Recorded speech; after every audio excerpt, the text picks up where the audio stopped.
since I'm 40 years old, I decided that my years inside the cage are in the past, and I told Campbell, listen, I would have done it 10 years ago, but right now I just don't want to do it. And he said, okay, I will contact you in the future. Maybe I can find something better for you, something that really fits you with us in Combate, and then he found the right place for me. What is your role with Combate Americas?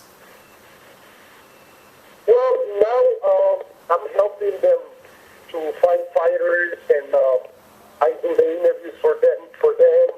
I go in front of the camera, and I help them promote the company and stuff like that.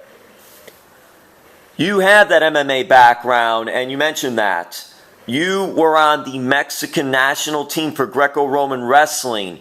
What was that like for you at that time of your life when you were younger to be a part of that?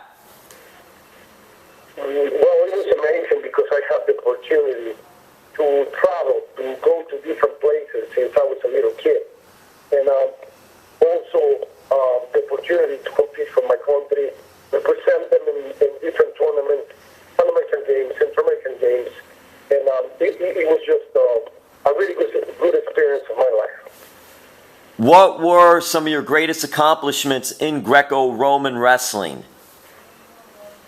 Well, I was an American champion, Central American champion.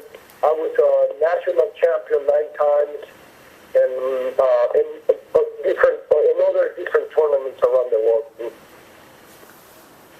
Was a goal to make it to the Olympics, and I read you weren't able to go to the 2000 Summer Olympics in Sydney, Australia, just because in Mexico they didn't have the funding to do that. Did you still try to go as an individual representing Mexico at the time?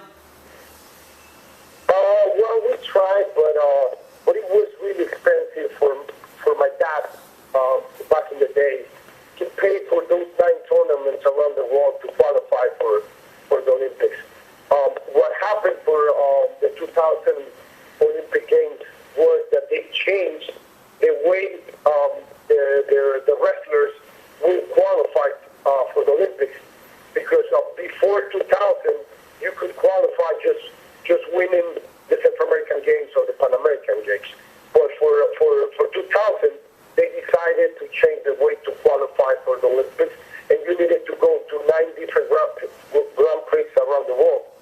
And yes, my dad paid for 2 of those, but then it was just not fair for my dad to be paying for something that the government should have paid.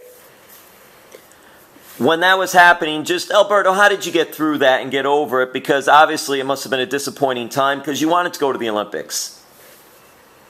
Yes, of course. It was a really difficult time in my life. But what I did the very next day was I became a professional wrestler.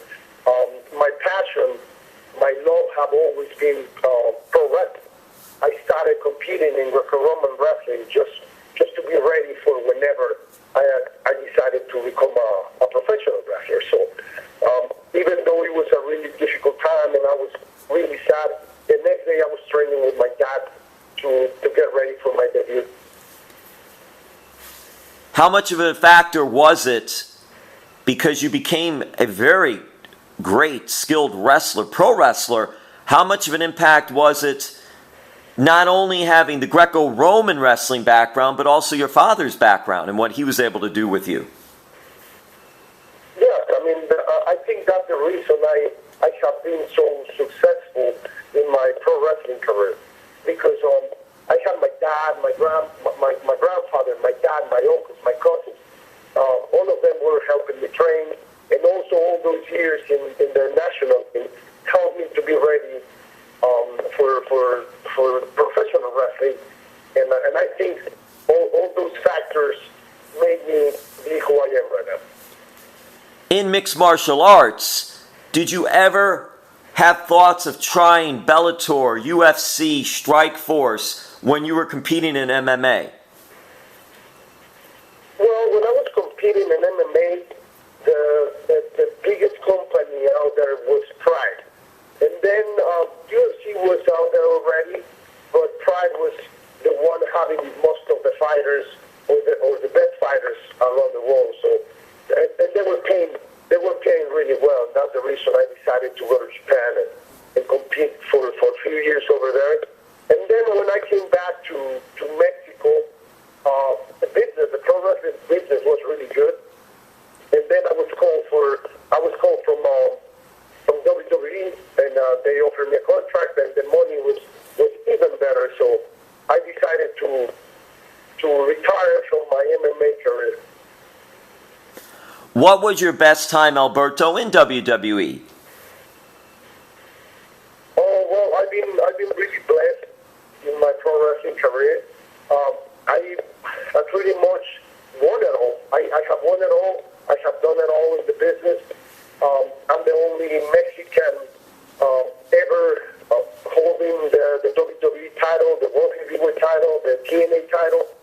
So, I mean, at this stage of my life, I just want to wrestle for one or two more years, and then just retire from pro wrestling, because I think it's just about time.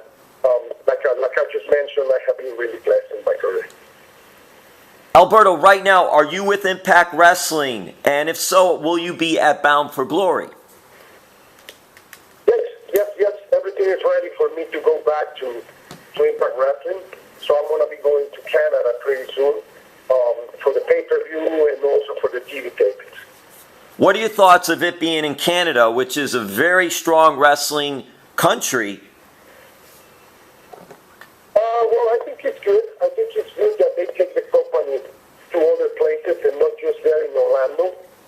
We're going to have the opportunity to work with a bigger crowd. And as you just mentioned, the Canadian fans are just like fantastic when it comes to pro wrestling. And Alberto, how do you deal? You've been in the business a long time. How do you deal with some of the changes going on in Impact Wrestling? Of course, Jeff Jarrett is on a hiatus right now. I don't know if you got to speak to Jeff, but just how do you deal with all that when things are happening?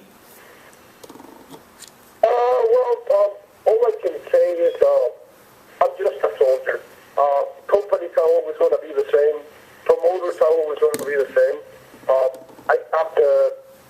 I'm blessed that the part of my job in the business is to wrestle. Be in that ring, and I'm going to quote one of my mentors and one of the best wrestlers that ever existed, the great Dean Malenko. One time he came to me and he said, "Alberto, I don't know what's going on right now. You look kind of sad, but don't forget that once you are in that ring, you're the boss.